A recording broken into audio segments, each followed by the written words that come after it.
تعویذ اور عملیات سے علاج کرانا اور اس پر اجرت لینا شرعاً یہ کیسے ہے؟ تو یاد رکھیں کہ علاج معالجہ کی طرح عملیات اور تعویذات بھی علاج کی ایک صورت اور ایک قسم ہے، لہٰذا تعویذات اور عملیات کے ذریعے علاج کرانا اور اس پر اجرت لینا کچھ شرائط کے ساتھ یہ جائز ہے۔ پہلی شرط یہ ہے کہ ان کا معنی مفہوم معلوم ہو۔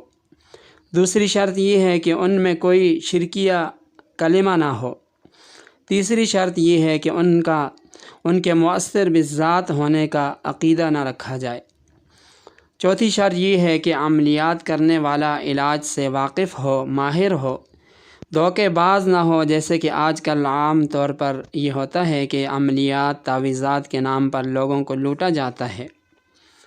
پانچویں شرط یہ ہے کہ کسی بھی غیر شرعی امر کا ارتکاب نہ کرنا پڑے، مثلاً بے پردگی وغیرہ ایسی چیزیں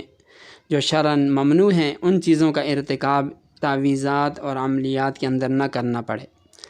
لہٰذا ایسے تعویذات اور عملیات جو آیات قرآنیہ، ادعیہ ماثورہ یا کلمات صحیحہ پر مشتمل ہوں،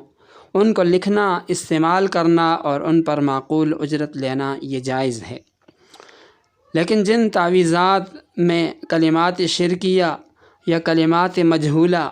یا نامعلوم قسم کے منتر لکھے جائیں یا انہیں مؤثر حقیقی سمجھا جائے تو ان کا نہ صرف استعمال ناجائز ہے بلکہ ان پر اجرت لینا بھی جائز نہیں، خواہ لکھنے والا اپنے آپ کو دیوبندی، حنفی کیوں نہ کہتا ہو، کیونکہ آج کل اس معاملے میں عموماً جو شرعی شرائط ہیں ان کا لحاظ نہیں رکھا جاتا، دھوکہ دہی، فریب عام ہے۔ اس لیے پہلے اچھی طرح مکمل تصدیق اور تحقیق کر لیں۔ یہاں یہ نقطہ بھی سمجھنے کا ہے کہ بعض علماء جو تعویذات، عملیات سے منع کرتے ہیں تو اس کی بنیادی وجہ یہی ہوتی ہے کہ چونکہ شرعی شرائط کا لحاظ عام طور پر نہیں رکھا جاتا، اس وجہ سے وہ منع کرتے ہیں۔ یا پھر یہ ہوتا ہے کہ عوام کے اعتقاد کے فساد کا قوی اندیشہ ہوتا ہے، کیونکہ بعض دفعہ لوگ دنیاوی اغراض کے لیے ناجائز ذرائع استعمال کرتے ہوئے وہ غیر مسلم عاملوں کے پاس بھی چلے جاتے ہیں، جادوگروں کے پاس بھی چلے جاتے ہیں، جاہلوں کے پاس بھی چلے جاتے ہیں،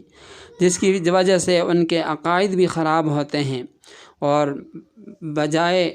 بہتری کے اس کے اندر مزید فساد بڑھ جاتا ہے۔